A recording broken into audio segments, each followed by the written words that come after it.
Just give me one more second. I'm getting an error on YouTube. Not a problem.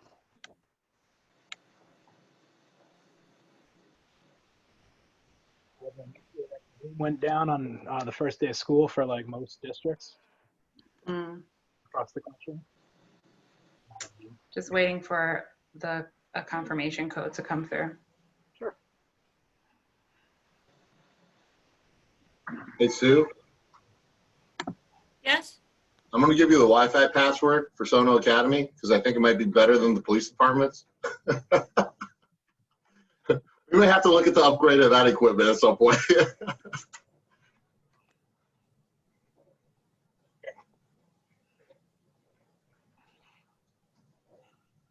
Yeah, we definitely have some trouble here with Wi-Fi.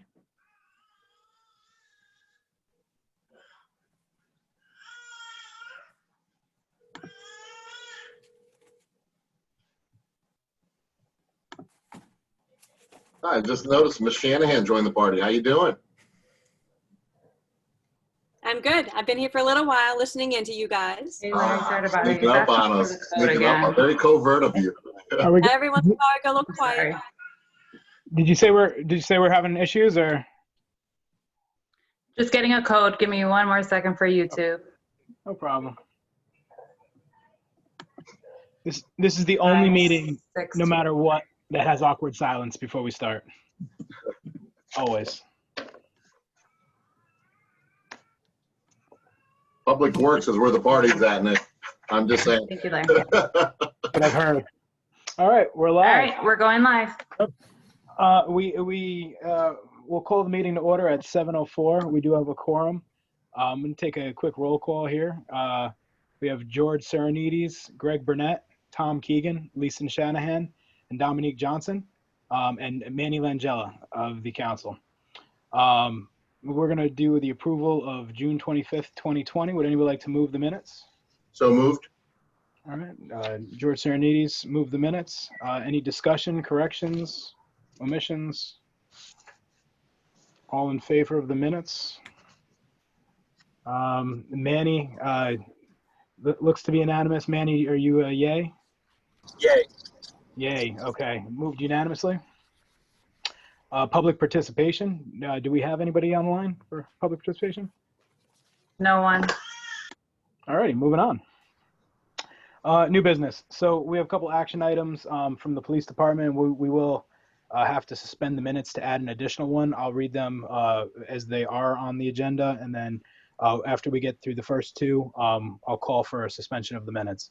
1A, authorize the mayor, Harry W. Rilling, to execute any and all documents necessary to apply for and accept grant funds from the Department of Justice under FY 2020 Edward Byrne Memorial Justice Assistant Grant, the amount of $33,741, and authorize Police Chief Thomas E. Kohalik to execute any and all agreements, documents, instruments, and amendments thereto as may be necessary to implement all programs through the FY 2020 Edward Byrne Memorial Justice Assistant Grant pursuant to such grant funding. Maybe like to move these items together, 1A and 1B? And motion? Looks like George, thank you. Discussion. Who wants to cover this one from the police department? I can cover it. What we're doing is we're applying for the JAG grant, which we use for selective enforcement, and we use it for using it for overtime, dealing with violent crime in the city. There had been some issues before where the information from ICE was going to be transferred, and they held off on it. But there's presently an injunction against that type of action in Evanston versus Barr, and we have the legal department reviewing it now. So it sounds like, optimistically speaking, that we won't have to participate in that particular section of the program to accept the grants, but we're still waiting on the law department's ruling on that. Discussion. Questions. Now, if we have to, if we find that ICE information is necessary to complete the grant, would we withdraw or what? What's And just said about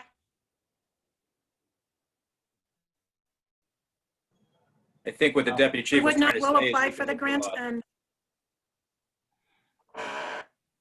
Deputy Chief? Maybe if you get rid of the video, it might help. Audio only. I don't know. All right, try. So There you are. Sounds better. We can withdraw the Hang grant, on. yes. there we go. Okay. So yeah, we're applying for it. We will not accept it should the law department decide that that we would have to abide by those. I got most of that. Deanna, I think we need to get the IT department in our next meeting and get the deputy chief some better, like maybe a hotspot or something. Yeah, I could tell her which one I have. I use one for those purposes. Communication is key. All right, so we could withdraw it if that becomes. I know that was a hot topic when that became a requirement of these grants a few years back. So is there any other questions around this particular item? Straightforward. All right, so let's. The item was moved by George. All in favor? We have unanimous. Manny, are you a yay? Yay. Yay. Unanimous. Thank you. All right. Item 2. Authorize the mayor here to be willing to execute any and all agreements, documents, or amendments as may be necessary to accept and implement the live scan device transfer agreement between the State of Connecticut Department of Emergency Services and Public Protection and the Norwalk Police Department. Would anybody like to move this item? Mr. Keegan, thank you. And would who's able to speak on this one? Anyone from the police department? That would be So Art Weisgerber. can you guys hear me this time? You're scratchy. Nick, can you hear me? Yeah, you're in and out.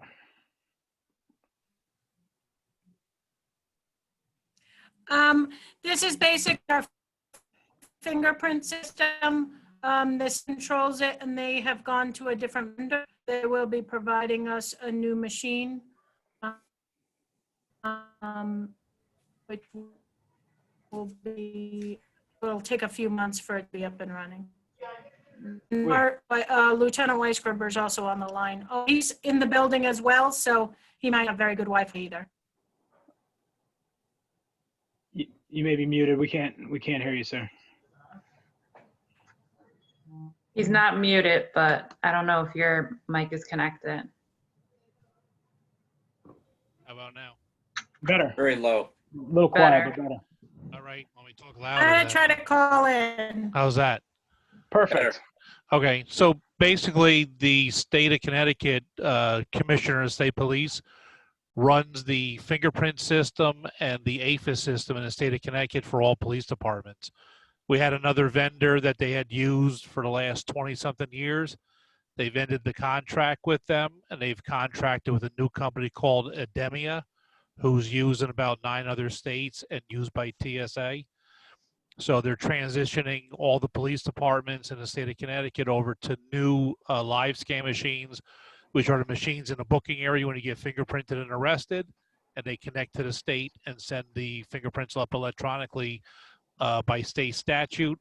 So because they're the ones that chose, run it, and oversee it, all the machines are being replaced at no cost to the police departments because it's a swap out. There'll be some minimal cost in annual maintenance, like the tech support for the machines are like 24/7, and for compatible printers. And that's it. And no additional cost to the department itself or the city? Not for the machines. We would be paying for the new printers that are compatible with the system.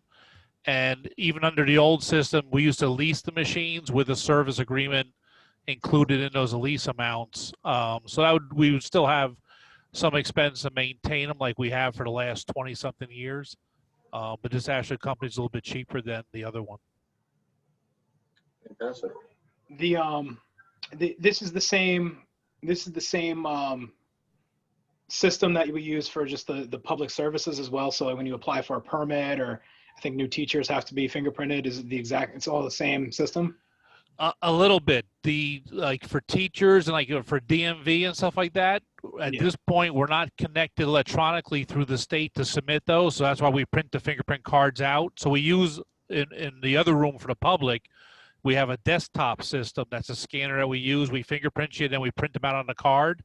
They're replacing that system for us too. I think we might be the only department in the state that has a portable live scan system that I can take out to the hospital. We've done bedside arraignments where I've booked people there and so forth.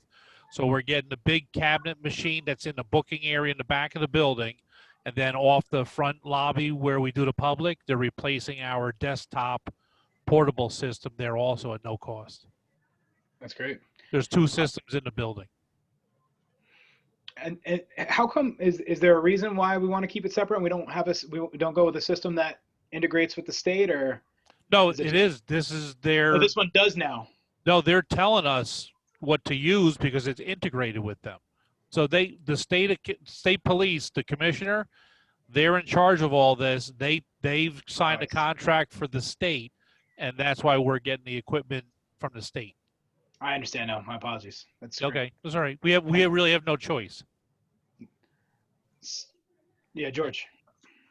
Is there going to be any overlap or lag time between the two systems, or are we going to have any downtime? No, because what they're doing is probably in September, October, the machines are getting delivered, and we've already set up the new ports for the IP addresses for the machine and the printers. This going to be put side by side down in a booking area and put into its own ports. They'll begin doing their testing through the fall into the winter, and then once we're online, is communicating properly between our next gen MRS system and the live scan machine. They'll do the test. Once we're up and running on February 1st, they're hoping to go live at 12 a.m., where we'll simply just turn on the new machine and log off of the old one. Awesome. Any other questions? Okay. We move the item. All in favor?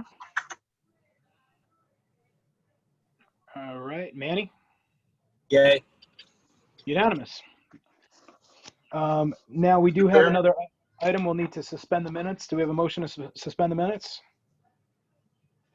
Mr. Saranides? Thank you, Mr. Chair. Would you, do you have the motion? Would you like to read that in? I do. I'm going to put item 3 and 3A together. Item number 3, authorize the mayor, Harry W. Willing, to execute any and all documents necessary to apply for and accept grant funds from the Connecticut Department of Transportation under the fiscal year 2021 Distracted Driving High Visibility Enforcement Grant in the amount not to exceed $50,000. Item 3A, authorize the police chief, Thomas E. Kahalik, to execute any and all agreements, documents, instruments, and amendments thereto as may be necessary to implement all programs through to fiscal year 2021 Distracted Driving High Visibility Enforcement Grant pursuant such grant funding. Okay, so just point of order, quick vote to suspend the minutes. Oh. Manny? Yay. All right, unanimous. And now we have a motion, Georgia, with motion on the table as read in. So a little out of order there, I'm sorry, but discussion. I'm familiar with this. We've approved this a few years in a row now. Is there anybody that has questions on the item, or is there anybody from the police department? Just a quick overview. I'm sure. What we do is, unfortunately, with the pandemic, they put out the grant to be applied for yesterday. They want it in by September 8th, so we're going to be working on it tomorrow to meet that deadline. Our amount went up by approximately $4,000 from what we got last year. So we'll be using the money to do selective enforcement for the cell phones and distracted driving. And we'll be hiring our officers usually at 8-hour shifts in specific locations, high traffic areas, areas that we've had problems in the past with for accidents. And we'll put them out there, and then we'll usually do an 8-hour shift of nothing but selective enforcement. Thank you. Discussion. Just for clarity to the group, the selective enforcement is not speed traps, right? That's something different. No, Nick, this is specifically targeted for people on their cell phones or using devices, being distracted from just doing their regular driving. It's not, the focus is not speeding. Thank you, sir. Any other questions on the topic? Mr. Saranides. And Lieutenant, this is like you said, we've done this in the past years. It's helped out dramatically, stopping all the distracted driving. I don't know for the new council people, if you want to just give them a little bit of a history lesson on how much of a difference that's made with all the problems we've been having with distracted driving. Well, actually, we've been doing it for several years, and what it's doing now is people are actually, it's actually getting better. It was like with the issues as far as like drunk driving, people started noticing the enforcement and decided to take Ubers, and that cut down a lot of it. So the last couple of years, we've made the car stops, but we haven't, it's actually kind of declined with the amount of people we were finding on the cell phones. When I did this and when I was out there several years ago doing it, you know, you could pretty much see every other car somebody was on a cell phone talking. Now people have kind of gotten the message where they want to go hands-free. They try not to drive while they're talking on the phone, but we still have it. It's still an issue. We try to address it through this, and it's been a successful program. Thank you. With distracted, when there's a distracted driving shift, do we notify the public and say that officers are out looking for this, like we do with high speeding areas? It's not mandated by the grant, but in the past we've put out on Twitter that the month of August that we're going to be focusing on distracted driving, and we'll do it on the Facebook. We'll put it out there that we have the distracted driving. We've got some graphics and some stuff we can put out for that. So it's not really a genuine surprise. Plus, usually it goes in, they'll do it for 2 days in a row, another 2 days in a row. And the people will see the marked police cars out there in those particular areas. So it shouldn't really be a surprise. But what I'll do is I'll talk to our community police division. We'll actually have them put some stuff out about distracted driving, because we're just finishing up with a wave right now. We'll be done at the end of August with it. The way the grant is set up, we'll be also utilizing this in October. So I can put something out at the beginning of October also. That's great. Thank you. Mr. Langella, were you trying to speak? I'm sorry. No, I was just saying thank you for the history on the selective enforcement. I was just thanking the lieutenant. You're welcome. All right. Any other questions? All right. Motion on the table. All in favor? Manny? Yay. Unanimous. Thank you. Thank you all. I think that was the last police item. We're moving to the discussion item with the health department. The discussion item is as reads, and I don't know that it printed into the next page. Nope, single page. Grant funding for enhanced detection, response, surveillance, prevention of COVID-19. Is that the whole it didn't print. Okay, excellent. Yeah. Good evening. Pass it over to you. Good Quick and evening. to the point. So I wanted to provide you all with an update.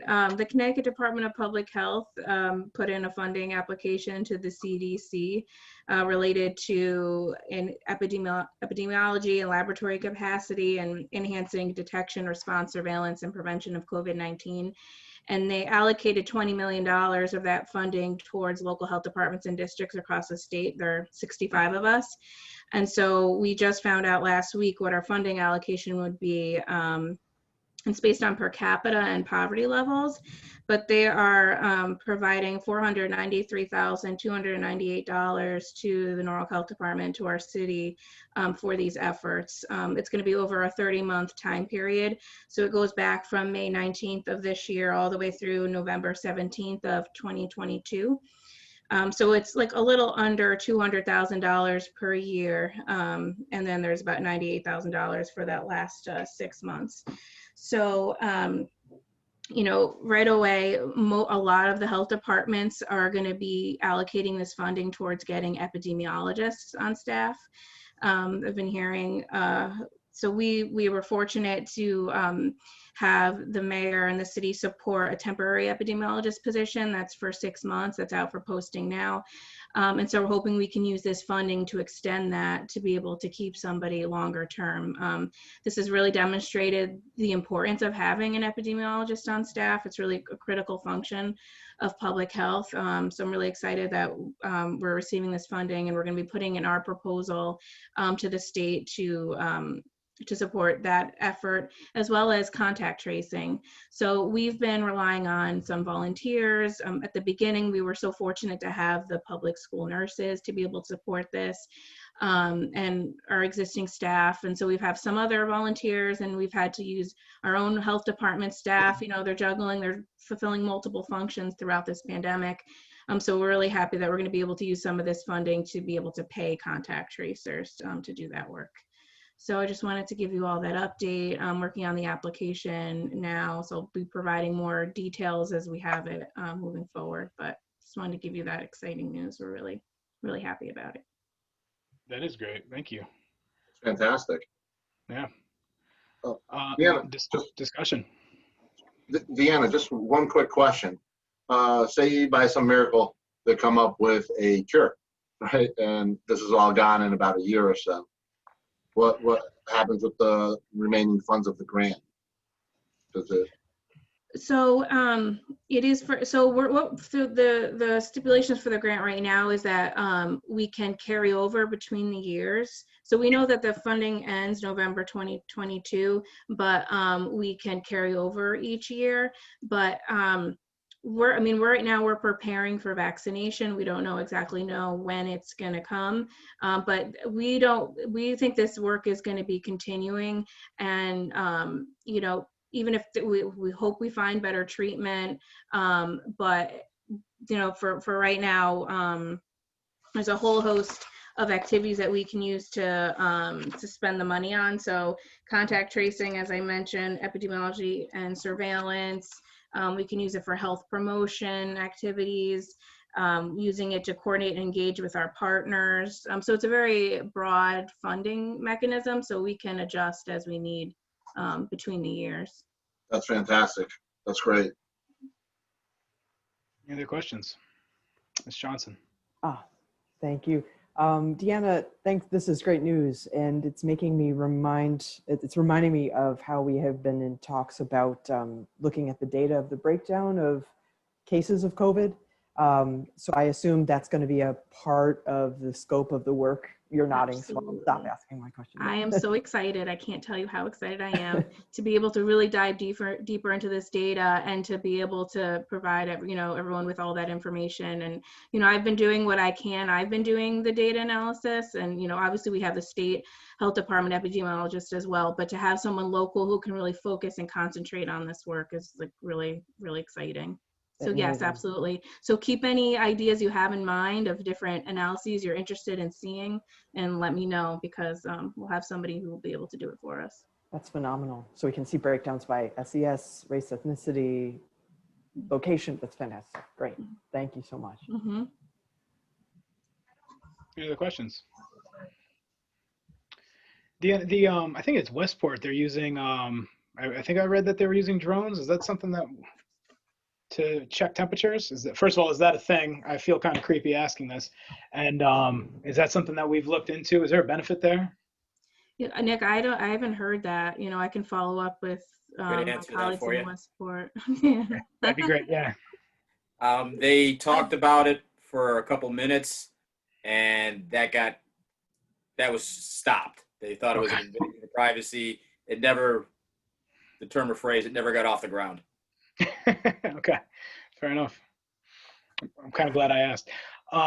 Any other discussion on the topic? Questions? Excellent news on behalf of the Finance Committee. Thank you. Yeah, no, that is great news. All right, so we have a motion on the table. All in favor?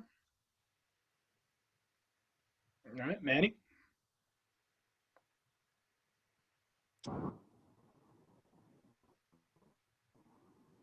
He unmuted. Hey, I'm sorry. I don't know if you can hear me, but yay. I just lost service briefly. Sorry. No problem. So it's unanimous. That was it was a discussion item. We actually didn't have to vote on that, did we? But you do- showed your support, and it was Do we need to great. make that an action item? It'll be an action I item. might need to bring it to, council for signature, so, for the mayor's signature, so. Well, I approve it. We can act, Thank you. do you need to make, would you like to make it an action item for a signature? Can then we can put it on the next council agenda. Is timing wise? Yeah, that would be great, yeah. So, the wording would be execute any and all documents to apply for and accept funding for the enhanced detection, response, surveillance, and prevention of COVID-19 funding from the Connecticut Department of Public Health. Is everyone comfortable with that as an action item? Okay. Yes. Yes. So motion to move the action item as read. Motion. Andy Langella. There's a lot going on the screen right now. Hands are popping up, going down. Manny pops in. All right, so I think we have a motion, and we already voted, but for the sake of it, we're going to vote for the item as read now. So that was the motion to approve the action, to put the action item on the agenda, and this is the approval. So as read, all in favor? Mr. Burnett, are you frozen? I'm not actually on the committee, so I don't get to vote. Oh, I apologize. But I did have a question. Do we have to include the dollar amount of the grant in the motion? We should do it once it gets to council. It should have a dollar amount. Okay. Yeah. Yeah. So, but that was a good comment.